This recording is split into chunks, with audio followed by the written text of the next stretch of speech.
मेरे पिताजी अनपढ़ थे, मेरे भाई लोग अनपढ़ थे, मेरे पास पड़ोस के लोग भी अनपढ़ थे। मैंने अपने पिताजी से कहा कि शिक्षा के बिना कुछ नहीं हो सकता, हमको पढ़ाई करना, किसी भी हालत में हमको पढ़ना। तो बाजरा काट के खेतों में काम करके तब मैं उस बुक को खरीदी। तो वहाँ का टीचर ने कहा हमको कि आप लड़की होके अब मैथ पढ़ रही। तो हमने कहा क्यों सर, क्या हमारा अधिकार नहीं है क्या मेरे मस्तक में लिख गया कि होम साइंस पढ़ें? क्या मुझे ही रोटी बेलना है, पुरुष नहीं बेल सकता? तो कुछ मनचले लोगों ने हमें छेड़खानी के निगाह से देखने लगे कि इस लड़की को जिस दिन छेड़ देंगे उस दिन ये लड़की घर के अंदर हो जाएगी। अगर मैं आज चुप हो जाती हूँ तो। मेरा नाम संगीता देवी, पिताजी का नाम श्री रामपाल, ग्राम तैयापुर मंगौरा, पोस्ट करारी और डिस्ट्रिक्ट कौशाम्बी की मैं मूल निवासिनी हूँ। मेरे पिताजी दिहाड़ी मजदूरी करते थे और जो मजदूरी से पैसा मिलता था उसी से पालन पोषण हमारे परिवार का होता था। मेरे 3 भाई बड़े हैं जो प्राथमिक विद्यालय में पढ़ते थे और पढ़ाई करने के बाद, क्योंकि सरकार प्राइमरी स्कूल में 8 तक निःशुल्क शिक्षा देती है, तो मेरे भाई लोग 8 तक पढ़कर और प्राइमरी तक निःशुल्क शिक्षा मिलती थी तो बंद कर दिए, क्योंकि पैसा मेरे पिताजी के पास नहीं था। मेरे पिताजी का कहना था कि हम अपने बच्चों को अब नहीं पढ़ा पाएंगे, क्योंकि उनका पेट पालें, कपड़ा पहनाएं कि हम पढ़ाई करवाएं, क्योंकि मेरे पास फीस देने का पैसा नहीं है। मैं भी कक्षा 8 तक प्राइमरी स्कूल में पढ़ी। पढ़ने के बाद मेरे पिताजी ने कहा आप भी बंद कर दो, क्योंकि मैं फीस आपको पूरा नहीं दे पाऊंगा, कम से कम 5 बच्चों का पालन पोषण कर लूँ, उनका पेट पाल लूँ, इतना ही मेरे लिए काफ़ी है। तो मेरा एक भाई 16-17 वर्ष का था, वो दिल्ली कमाने चला गया, क्योंकि स्थिति हमारी गड़बड़ थी परिवार की। एक दिन उसने लेटर लिखा, चिट्ठी लिखा अपने पिताजी। मेरे पिताजी, क्योंकि हम प्राइमरी के पढ़े थे इसलिए हम लेटर नहीं पढ़ पा रहे थे उतना, मेरे पिताजी ने दूसरे के यहाँ जाके लेटर पढ़वाने गए। तो मेरे दिमाग में ये लगा कि अगर हम आज पढ़े होते तो मैं अपने भाई का लेटर पढ़ सकती। इसमें मेरे भाई ने क्या बताया, क्या लिखा है, हम वो पंडित जी जाके वहाँ बाँचे, हमारे पिता को बता दिए। हमें नहीं पता है कि इस लेटर में मेरे भाई ने मुझे कपड़ा भिजवाना है कि हम लोगों के लिए कुछ अच्छा संदेशा दिया है या कुछ पैसे भेजे हैं। तो इस तरह मेरे दिमाग में आया। मैंने अपने पिताजी से कहा कि शिक्षा के बिना कुछ नहीं हो सकता, हमको पढ़ाई करना, किसी भी हालत में हमको पढ़ना। तो मैंने वहीं से अपनी शिक्षा के लिए ठान लिया कि 8वीं तक तो मैंने पढ़ लिया, अब कुछ बड़ी हो गई हूँ तो कुछ काम करके मैं उससे पैसा अर्जित कर लूँगी जिससे मुझे पढ़ाई के लिए होगा। तो मैं जब कक्षा 9 में पढ़ाई के लिए नामांकन करवाया तो मैं 1 महीने पहले से तय कर लिया था कि जुलाई में नामांकन होना है तो कुछ मुझे पैसे की ज़रूरत पड़ेगी। तो मैं दूसरों के खेत में जाके काम करके उस पैसे को अर्जित किया कि नामांकन में मुझे 9वीं क्लास में पैसे की ज़रूरत। तो जुलाई के महीने में नामांकन करवाया और नामांकन करवाने के बाद आपको बता दें सर कि मैं थोड़ा पढ़ने लिखने में थोड़ा ट्रेंड थी। तो मेरे पास बुक नहीं रहती थी, पैसे नहीं होते थे तो मैं बुक नहीं खरीद पाती। तो मैं दूसरे बच्चों की इतना मतलब अपने कॉन्फिडेंस के साथ रखती थी कि वो बच्चा मुझे किताब दिखा देगा तो मैं उसके किताब में पढ़ लूँगी, तब मैं उस बच्चे को बताऊँगी। बच्चा जो बगल का मेरा रहता था तो वो सोचेगी दीदी को मैं दिखा दूँ जिससे मुझे ये बता देगी। तो मैं इस तरह बच्चों को अपने संगत में रखती थी अपने साथ कि इनकी बुक रहेगी, मैं पढ़ूंगी और इनको बताऊंगी, इनका हेल्प करूंगी। इससे बच्चे मुझे किताब दिखा देते थे। मेरे पास बुक लेने की किताब वो पैसे नहीं थे। मैं एक दिन 9वीं कक्षा की बुक नहीं थी और टीचर ने मुझे मारा तो मैं दूसरे खेत में बाजरा काट के पड़ोसी के और काव्यांजलि की पुस्तक, हिंदी की काव्यांजलि पुस्तक है, उसको मैंने बाजरा काट के खेतों में काम करके तब मैं उस बुक को खरीदी और उस बुक से पढ़ाई शुरू की। और जो बुक मेरे पास नहीं रहती थी तो मैं बगल वाले लड़कों से ले लेती थी, पेन ले लेती थी, बुक ले लेती थी, उससे मैं पढ़ाई की। जब 9वीं के बाद मैं 10वीं क्लास में गई तो मुझे, क्योंकि मेरे पिताजी अनपढ़ थे, मेरे भाई लोग अनपढ़ थे, मेरे पास पड़ोस के लोग भी अनपढ़ थे, तो मुझे कोई ये बताने वाला नहीं था कि आपको कौन कौन से सब्जेक्ट लेना है। तो मैंने अपने से चुना कि हमको क्या क्या सब्जेक्ट लेना है। और लड़कियों के लिए कंपलसरी था गृह विज्ञान, मैंने मैथ लिया क्योंकि सुनती थी मैं कि मैथ पढ़ने से आगे हमको बढ़ना है, होम साइंस लेके क्या करेंगे, तो मैं गणित ले लिया। और जब मैं विद्यालय में गई, प्राइवेट स्कूल में पढ़ती थी, तो वहाँ का टीचर ने कहा हमको कि आप लड़की होके अब मैथ पढ़ रही। तो हमने कहा क्यों सर, क्या हमारा अधिकार नहीं है क्या, मैं लड़की नहीं पढ़ सकती? क्या मेरे मस्तक में लिख गया कि होम साइंस पढ़ें? क्या मुझे ही रोटी बेलना है, पुरुष नहीं बेल सकता, पुरुष नहीं कर सकता, हम लड़की हैं तो क्या हुआ, हम गणित नहीं पढ़ सकते? तो उसने हमको व्यंग मारा कि देखते हैं कि कितना नंबर आप लाती हो, लड़कों की अपेक्षा आप बराबरी करती हो, कह रहे हो कि लड़के पढ़ रहे हैं तो हम भी पढ़ रहे हैं, हम भी मैथ पढ़ रहे हैं, तो देखते हैं हम कितना नंबर लाती हो। हमने उसको ठान लिया। ठानने के बाद जब मैथ का सब्जेक्ट आया और एक सवाल दिए टीचर साहब ने, और टीचर को भी नहीं पता था कि इस सवाल को किस तरह हल करना है। तो हम घर में जाकर उस सवाल को हल किए सूत्र के अनुसार। दूसरे दिन बच्चों को बैठाए, हमने टीचर से पूछा कि टीचर साहब इस सवाल को बताइए, क्योंकि मैं घर से सॉल्व करके गई थी। मुझे एकदम विश्वास था कि मेरा सवाल सही है। अब वो मूलधन मिश्र धन वाला सवाल था। तो मैंने कहा सही, टीचर को मैंने खड़ा करवाया बोर्ड पे और मैंने कहा सर ये वाला सवाल हमको आप बताइए। टीचर साहब को नहीं आया तो हमने कहा कि हम सर बता रहे हैं। अब जब हमने उस सवाल को सॉल्व किए तो टीचर साहब ने हमको 2 डंडे मारे। मतलब उनको ऐसा फील हुआ कि हमारी बेइज्जती हो गई, और 2 डंडे मार के बैठा दिए कि आपको होम साइंस पढ़ना है और देखते हैं आप कितना नंबर लाओगी। फिर सर वो डंडे खा के मैंने बहुत सोचा कि अब हमको अच्छा नंबर लाना है, सारे बच्चों से अच्छा नंबर, क्योंकि टीचर ने हमको 2 डंडे मारा। फिर जब एग्ज़ाम हुआ सर तो मैं अच्छे नंबरों से मैथ के सब्जेक्ट में मेरा सबसे सारे बच्चों से अच्छा नंबर आया। उस नंबर को लेके मैंने टीचर से कहा कि टीचर साहब ये आपका जो डंडा खाया है मैंने, उसकी सफलता है। उसको मैंने दिखाया रिजल्ट को, मास्टर साहब नतमस्तक रहे। उसके बाद 11वीं में मैं जब पढ़ी, इसी तरह मैं मजदूरी करती रही। मेरे पिताजी के पास एक भी कपड़े नहीं थे। एक कपड़ा वो जो लुंगी वाला रहता था उसको आधा सुखा लेते थे, आधा पहनते थे सर। इस तरह की स्थितियों में पढ़ी थी। और उसके बाद मैं 11वीं क्लास में जब गई तो नामांकन भी करवाया मजदूरी करके, और दूसरे लोगों से काम की तलाश के लिए बोलती भी रही कि कहीं यदि हमको काम मिल जाए तो उससे परमानेंट कुछ हमको पैसा मिलेगा, जिससे मेरे परिवार में भी कुछ खर्च होगा और मेरे पढ़ाई मेरी ज़िंदगी को भी बेहतर बनाया जा सकता है उस पैसे से। तो मैंने एक दिन दूसरे पड़ोसी कहीं काम करता था, यही जो हम आज द्वा विकास एवं उत्थान समिति संस्था में काम कर रहे हैं, तो मेरे गांव का एक व्यक्ति अजय सिंह नाम का काम कर रहा था। तो वहीं वो कार्यकर्ता काम कर रहा था। मैंने उससे कहा कि आपकी अगर संस्था में काम है कुछ तो आप मुझे भी बता दीजिए, मैं वहाँ से कुछ काम करूँगी, कुछ पैसा मिलेगा जिससे मैं पढ़ाई में और अपने परिवार के खर्च में भी लगाऊंगी, जिससे मेरा परिवार सुसज्जित ढंग से चल सकता है। तो अजय ने कहा कि ठीक है, अगर निकलेगा आप हमारे में जगह तो हम आपको बताएंगे। तीसरे चौथे दिन वो बताया, हमको कहा कि हमारे में काम है, आप कर लीजिए काम। तो बड़ी खुशी हुई सर। और मेरे पास कपड़े 1-2 कपड़े थे। मेरी बहन सामने बैठी है, मेरे पास इतना कपड़ा नहीं था कि मैं जब उस संस्था में जाऊँ तो बदल के कपड़े जाऊँ। सिर्फ ओनली 1 कपड़ा था। और जब मैं उस संस्था में घुसी तो सारे लोग अच्छे मेंटेनेंस बैठे थे, मेरे पास कपड़ा नहीं। तो मुझे शर्मिंदगी महसूस हुई कि मैं जिस कपड़े में हूँ लोग कैसे पर्सनालिटी वाले बैठे हैं, सूट बूट से बैठे हैं। मेरे पास स्लीपर चप्पल थी 1 कपड़ा था, और जाके मैं एक कोने पे बैठ गई। बैठने के बाद इतना शर्मिंदगी हुई कि बताइए मेरे पास है नहीं, लोग कितना आगे हैं। तो उसमें काम जब करने के लिए किया गया और गई मैं, तो मुझे एक गांव दे दिया गया कि आप बच्चों को, जैसे आंगनवाड़ी केंद्र चलता है उस तरह छोटे छोटे बच्चों को आपको पढ़ाना है 4-6 घंटे। तो मैंने कहा ठीक है पढ़ाऊँगी, क्योंकि मेरी मजबूरी थी, मेरा परिवार नहीं चल रहा था पालन पोषण के लिए। तो मैंने कहा ठीक है पढ़ाऊँगी।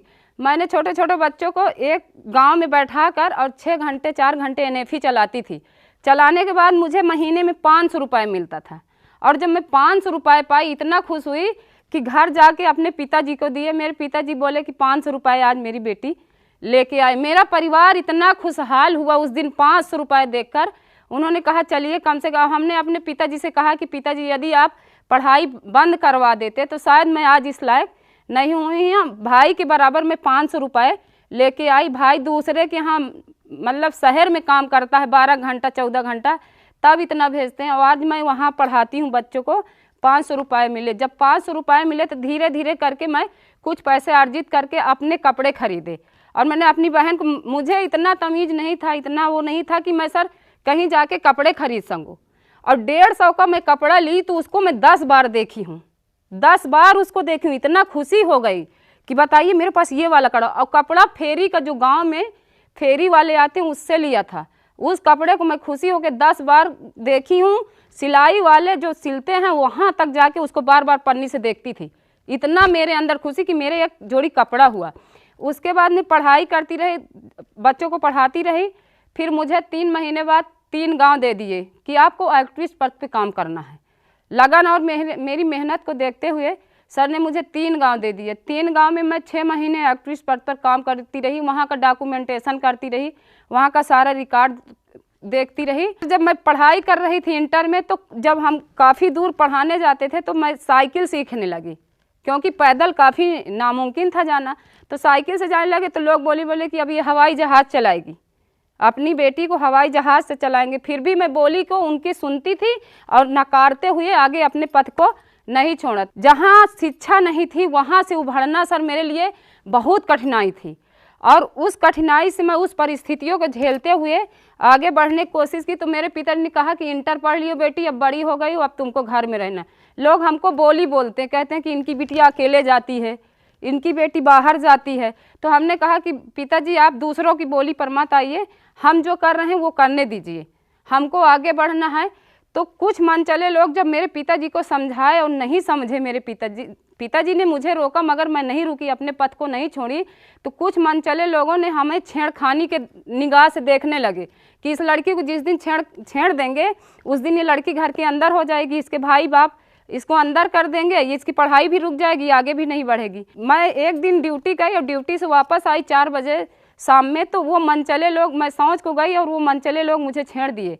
3-4 लड़के थे और दूर दूर खड़े थे। एक लड़का मेरे पास गया और मुझे छेड़खानी करा। तो मैंने सोचा कि कोई आजू बाजू तो मेरे है नहीं, अब क्या करूं। और वो सिंगल लड़का था, तो तब भी मैंने अपनी हिम्मत को नहीं हारा।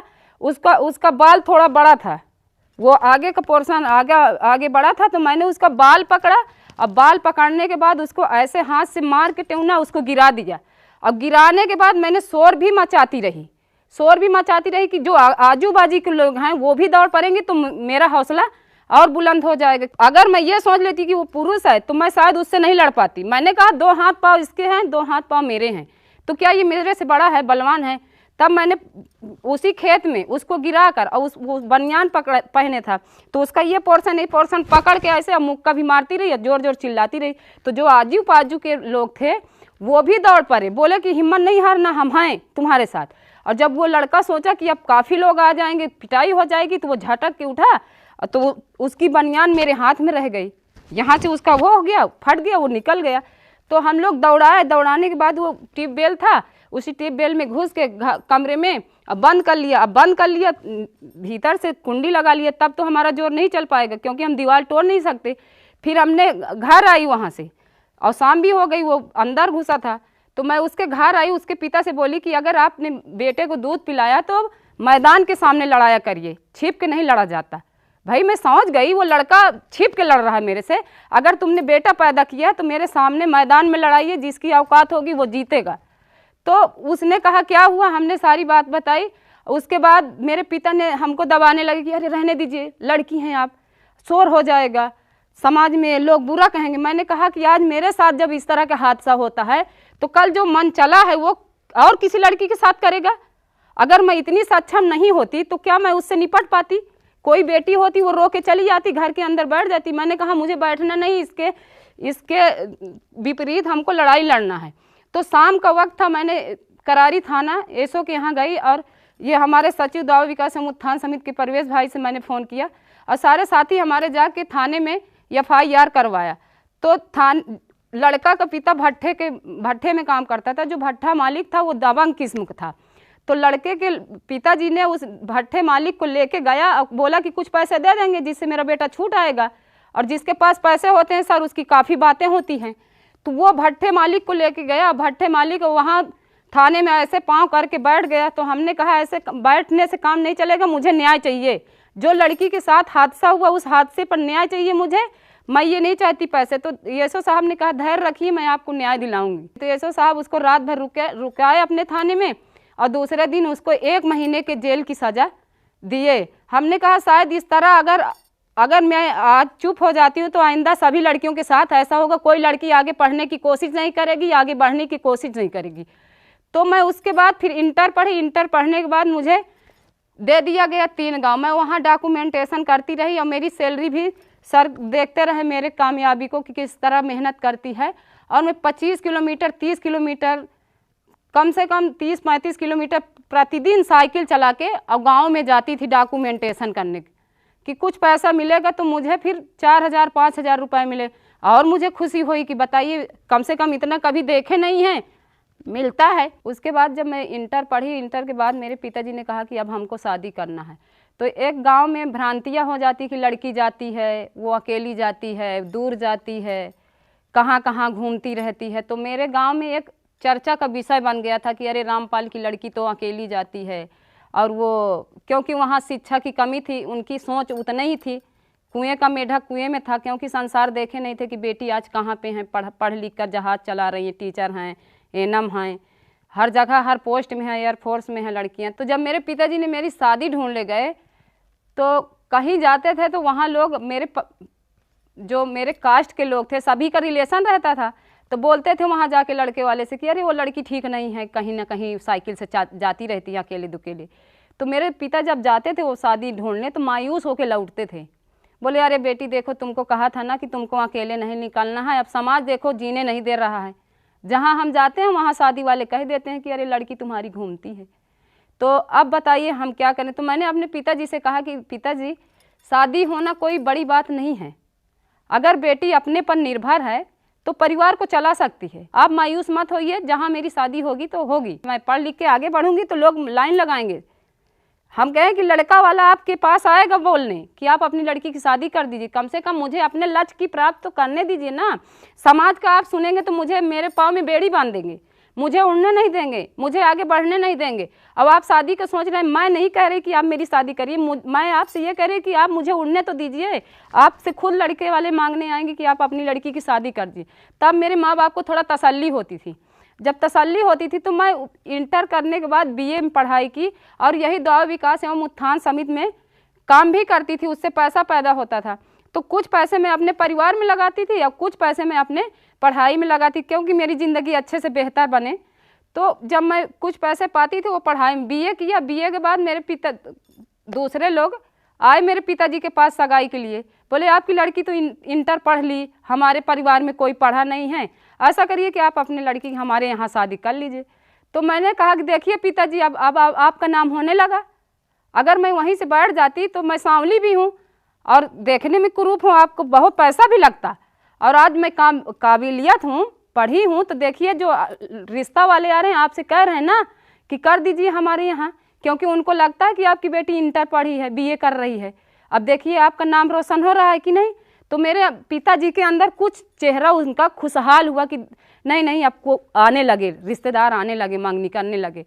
तो मेरी शादी 2009 में कर दिए। तब तक मैं उस क्षेत्र में 30-40 गाँव में महिला के साथ काम करती थी, किशोरियों के साथ करती थी, बच्चों के साथ काम करती थी, महिलाओं को जागरूक करने का काम करती थी, उनके शिक्षा पर, स्वास्थ्य पर, उनकी बेहतर ज़िंदगी को जीने के लिए। जो मैं जिससे शोषित थी, जिस पुरुष सत्तात्मक व्यवस्था से उठकर आई थी, उनके बारे में जगाती रही कि आप अपने आप को कमज़ोर मत समझिए, बेटी हैं तो क्या हुआ, आगे बढ़ना सोचिए और समाज की भ्रांतियों को तोड़ना है, पुरुष व्यवस्था को तोड़ना है।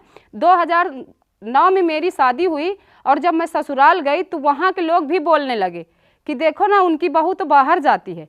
अब मैंने अपने पति से कहा कि देखिए मुझे बाहर निकलना ही निकलना है, क्योंकि मैं हमेशा पिंजड़े से उड़ के रही हूँ, आप मुझे पिंजड़े में बांध देंगे, जो तोता उड़ता है उसको अंदर रख दीजिए तो वो उतना आनंद महसूस नहीं कर पाएगा।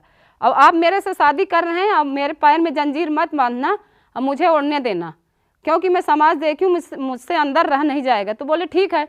और जब रहते रहते 2-3 साल हुए ना, तो मेरे परिवार वाले रिश्तेदार उनका कान भरने लगे कि देखो ना आपकी पत्नी कहाँ जाती है, कितनी देर की लौटती है, कहाँ बैठक में रहती, कहीं मीटिंग में रहती है, कहीं कुछ रहता है, कभी न्यूज़ में इनका नाम आता है, कहीं कहीं वीडियो में चल रहा है। तो मेरे आदमी के थोड़ा सोच बदलने लगी, कहें कि नहीं आपको काम नहीं करना। हमने कहा क्यों नहीं काम करना। इस तरह लेकर मेरे घर में ससुराल में कलेश होने लगा। जब कलेश होने लगा तो मुझे 2-4 डंडे मारे और मैं उस गुस्से में मैंने अपने मायके आ गई। तो मेरे हस्बैंड बुलाने गए मुझे, कुछ परिवार को लेके, अपने रिश्तेदारों को। तो मेरे भाई ने कहा देखिए अगर वो काम कर रही है तो उसको काम करने दीजिए। मैंने सोचा कि देखिए जो संघर्ष से मैं जूझ के आई हूँ, जिस परिस्थिति से, जिस गरीबी से, आज मैं काम नहीं करूँगी तो ससुराल में मुझे वही परिस्थिति झेलना पड़ेगा, और मैं कमा रही हूँ और काम छोड़ दूँगी तो मेरे यहाँ दाल रोटी नहीं चलेगी। तो इसलिए मैंने अपने पति की बात ना मान के काम नहीं छोड़ा। उन्होंने कहा काम छोड़ दीजिए।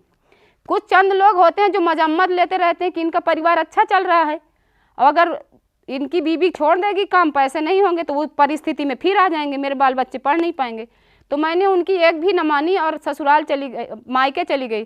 तो जो रिश्तेदार, जो परिवार नातेदार रहे, व्यंग मारते थे मेरे पति के, तो वही साथ बुलाने गए। तो मेरे भाई ने इनको डांट कर भगा दिया कि देखिए अगर काम करेगी मेरी बहन तभी जाएगी। और हमने ये भी रखा रिश्तेदारों के, जो अपने हमारे ससुर थे, सगे संबंधी थे, हमने कहा हमको काम करने देंगे तब मैं ससुराल जाऊंगी। मैं इनको छोड़ सकती हूँ, पति को छोड़ सकती हूँ, आइंदा मैं अपने कार्य को नहीं छोड़ सकती, क्योंकि मेरा सिद्धांत बन चुका है कि जिस संघर्ष से मैं जूझ के आई हूँ, मैं एक एक बेटी को जागरूक करूंगी, उनके हक के लिए, उनके स्वास्थ्य के लिए, उनके शिक्षा के लिए, उनकी सारी समस्याओं को लेकर मैं एक एक बेटी को जागरूक करूंगी, कोई बेटी पीछे नहीं रहेगी। तो बोले कि नहीं हम काम नहीं करने देंगे, अगर इनको चलना है तो हमारे साथ चलें, अब काम बंद कर दें तो हमारे साथ चलें। मैंने कहा आप चले जाइए, मैं ससुराल छोड़ दूंगी। और मेरे 3 लड़की हैं, मेरी तीनों लड़कियों को छुड़ा लिए थे उन्होंने कि शायद बच्चों को देख कर ये आएगी। भाई माँ की ममता बहुत बुरी होती है, माँ अपने बच्चे को नहीं छोड़ सकती, सबको छोड़ देगी, मगर आधी रोटी में भी आधी रोटी अपने बच्चों को खिलाएगी। मेरे से 3 बेटियों को छीन लिए, तब भी मैंने अपने हृदय को कठोर रखा। और कठोर रखने के बाद मैंने कहा मुझे अपना लक्ष्य नहीं छोड़ना है, मेरे बच्चे वहाँ रहेंगे, मैं कुछ जो पैसा पाती हूँ उसकी इकट्ठा रखूँ, मेरे बच्चों के काम आएगा। मैं वहाँ ससुराल नहीं गई, मेरे बच्चे 6 महीने छूटे रहे। मैं बगल होके रो लेती थी, मगर अपने माता पिता के सामने एकदम कठोर बन के बोलती थी कि मेरे माँ बाप को ये न लगे कि मेरी बेटी अपने बच्चे के बिना परेशान। तो मैंने कहा कि माता पिता से कहा कि ऐसा हौसला रखिए, हम कमज़ोर नहीं हैं, हम करेंगे काम। तो मेरे हस्बैंड ने, जो सगे संबंधी थे ससुर लोग, वो कोर्ट में दायर कर दिए, कोर्ट में दायर किए, मुकदमा दायर किए कि हम अपनी बीवी को बुलाने जाते हैं, हमारी बीवी आती नहीं। तो जब हम काम पे थे, संस्था के प्रोजेक्ट के तहत गए थे काम पे, और जब वापस आए घर तो मेरे मम्मी के पास इतना बड़ा खर्रा लेटर आ गया कोर्ट का। और हमारी मम्मी अनपढ़ थी, वो सुनकर रोने लगी कि बताइए अब कोर्ट चले, लड़ाई करें, कोर्ट कचहरी करें। तो जब हम आए तो मेरी मम्मी मुझसे बताई नहीं, बोली कि आई है सुबह से, खाना वाना खा लेगी तब मैं बताऊंगी। नहीं, अभी खाना भी नहीं खाएगी, सोच उसकी टेंशन। तो खाना जब खा लिया, मैं गांव ही घुसी, तब मुझे लोग बताने लगे कि आपके यहाँ एक लेटर आया है कोर्ट से, आपके पति ने मुकदमा दायर कर दिया। हमने कहा ठीक है, मुकदमा मुझे दायर करना चाहिए, मेरे पति ने दायर किया, ठीक किया भाई, क्योंकि वहाँ से न्याय मिलेगा तो मुझे भी तो न्याय मिल जाएगा उस कोर्ट से। तो हमने कहा ये कौन सी बड़ी बात है, आया है, मैं जाऊँगी कोर्ट में, उन्होंने बुलावा दिया है कि आप आइए, कोर्ट से आदेश हो जाएगा। मैंने कहा चलिए हम कोर्ट भी चले जाएंगे, न्याय हो जाएगा। भाई परिवार में नहीं हो रहा न्याय तो कोर्ट से हो जाएगा। तो मैं जब घर गई तो मुझे गांव में ही पता चल गया, तो मेरी मम्मी मुझे नहीं बताई, मैंने पूछा भी नहीं उनकी गंभीरता को लेकर। बाद में जब खाना वाना खा लिया तो मेरी मम्मी ने कहा कि देखो एक कागज़ आया है, क्योंकि अनपढ़ थी उसको पता नहीं था। कहीं देखो बिटिया एक कागज़ आया है, ये कौन सा कागज़ है, और लोग उनको बताए थे कि कोर्ट का कागज़ है। तो हमने कहा दिखाओ, पढ़ने के बाद तारीख लगी थी उसमें। हमने अपने बॉस से बताया कि सर मेरी तारीख लगी है, कोर्ट से आदेश वो आया है, कागज़ बुलावा है मेरा कोर्ट में, काम को लेकर कि काम छोड़वा देंगे। तो हमारे बॉस ने कहा जाइए, हम आपको उस दिन की छुट्टी देते हैं। इनकी महानता है, हमको आगे बढ़ाने के लिए छुट्टी भी दिया कि आप सारा काम छोड़ के आपको कोर्ट जाना है। तो मैं कोर्ट गई और मेरे बॉस ने कहा एक को ले लेना। मेरी मम्मी भी घबरा रही थी कि अरे एक को कोई को ले लेना, अकेले नहीं जाना। मैंने कहा कोर्ट है, वहाँ कौन सा तोप चलेगा, न्याय होगा, निर्णय होगा, हम अपना पक्ष रखेंगे, हस्बैंड हमारे अपना पक्ष रखेंगे, उसमें कोई दिक्कत नहीं। और मेरी मम्मी अनपढ़ थी, उसको डर लगता था कि उधर से 4-6 लोग आएंगे, कुछ कहें बोले। हमने कहा कोर्ट में कुछ नहीं होता, ऐसा देखा जाएगा जो होगा। फिर हम किसी से कमज़ोर हैं क्या, बेटी हैं तो क्या हुआ, हम किसी से कमज़ोर नहीं हैं। तो मैं अकेली ही कोर्ट गई, और कोर्ट में जब गई तो जज साहब बैठे थे, हमने उनको नमस्ते स्वीकार किए जज साहब। अब बोले हाँ क्या बात है। तो हमने कहा, वो कहें कि सर हम इनको बुलाने जा रहे हैं और ये मेरी बीवी आती नहीं मेरे घर। हमने कहा सर आप विदा कर दीजिए, मैं यहीं से चली जाऊंगी अपने घर। तो जज साहब ने कहा कि क्यों, आपकी बीवी तो जाने के लिए तैयार हैं। तो कहा नहीं सर मैं इस तरह नहीं ले जाऊंगा। बोले जज साहब क्यों कैसे ले जाओगी, कहें ये काम जब छोड़ देंगी तब मैं इनको ले जाऊंगा। तो बोले कहाँ काम कर रही, बोले एक द्वावा विकास एवं उत्थान समिति संस्था है, उसी में काम कर रही हैं। 60-70 गांव जाती हैं, महिलाओं को समझाने का काम करती हैं, किशोरियों को समझाती हैं, बच्चों को समझाती हैं, उनको शिक्षा स्वास्थ्य सब पर मीटिंग्स लेती हैं, बताती हैं, वीडियो रिकॉर्डिंग दिखाती हैं, उनको समझाने का जागरूक करने का काम इनका है। तो बोले आप ये कितना पाती हैं, कहीं 8,000 पाती हैं। मेरे हस्बैंड ने अपने मुँह से कहा कि ये 8,000 पाती हैं। कहीं आप क्या करते हैं, कहीं मैं तो सिलाई करता हूँ। तो जज साहब ने कहा कि 8,000, जब 30 तारीख को ये 8,000 पाती हैं, आप इनको 8,000 दिया करिए 30 तारीख को, ये काम छोड़ देंगी। हमने कहा सर बिल्कुल आप हमको आदेश करिए, हम आज जाने के लिए तैयार, मगर 30 को हमको 8,000 चाहिए जरूर। और नहीं, ये हमसे 8,000 लें, हम 30 को, हर 30 को इनको 8,000 देते हैं, क्योंकि हमारा परिवार अच्छा सुसज्जित ढंग से चले। वहीं से मेरा निर्णय हो गया। जज साहब ने कहा कि बेटी है तो उसके जंजीर बांध रहे हो पाँव में। हमने कहा सर पढ़ लिख कर हम इतना आगे आए, इनको हौसला देना चाहिए, और ये मेरे पाँव में बेड़ी बंद। अगर मुझे आज न्याय नहीं मिला कोर्ट के अंदर, तो मैं किसी बेटी को वकील नहीं देखना चाहती, न किसी बेटी को मास्टर देखना चाहती हूँ, न नर्स बनना। कोई बेटी फिर अपने हक के लिए आगे नहीं आएगी, और जो जज बन की इस कुर्सी पर बेटी बैठेगी उसका मैं बहिष्कार करूँगी, क्योंकि मैं बेटी हूँ, मुझे नहीं न्याय मिलेगा आज कोर्ट में तो किसी बेटी को न्याय नहीं देने दूँगी। तो जज साहब कहें कि नहीं ऐसा नहीं होगा, आप अपने हक की लड़ाई लड़ रही हैं, आप भी इंसान हैं, आपको भी उड़ने का मौका है, आपको भी बोलने का मौका है, आप भी कहने का मौका है। तो मैं वहाँ से मेरा निर्णय हो गया। मेरे जो सगी संबंधी थे, जो मेरे हस्बैंड के परिवार वाले थे, वहीं से कोर्ट से मुझे बोले, जज साहब बोले आप इसको ले जाइए, काम करवाने दीजिए। निर्णय हो गया मेरा, और मैं अपने घर गई, और सम्मान मुझे मेरे ससुराल वाले आए बुलाने, और मैं सम्मान अपने ससुराल गई, और आज भी काम कर रही हूँ। आज भी मैं दवा विकास एवं उत्थान समिति में काम कर रही हूँ, और मेरा परिवार भी खुशहाल है। 10-12 हज़ार रुपये पाते हैं। मेरी 3 बेटियां हैं, वो पढ़ रही हैं। आज भी 1261 किशोरियों का डोर टू डोर जाके, एक एक घर जाके जनसंपर्क करके, दरवाजे पर बैठकर कोविड-19 महामारी जैसे भयानक बीमारी से दूरी बनाते हुए मैं एक एक घर को संदेशा दिया कि आप अपने हक की लड़ाई जरूर लड़िए। महिला, किशोरी, बच्चे, उनके स्वास्थ्य पर, उनके शिक्षा पर, उनके बेहतर ज़िंदगी बनाने के लिए, एनीमिया पर, कुपोषण पर, सारे मुद्दों पर मैं 1261 किशोरियों के घर घर जाके मैं उनका जागरूक करने का प्रेरणा देती हूँ। अब मेरी यही सोच है कि हर बेटी मेरे जैसे कामयाब हो और आगे चलने की सोच रखे, आगे बढ़ने की सोच रखे, अपने हक अधिकार की लड़ाई लड़े।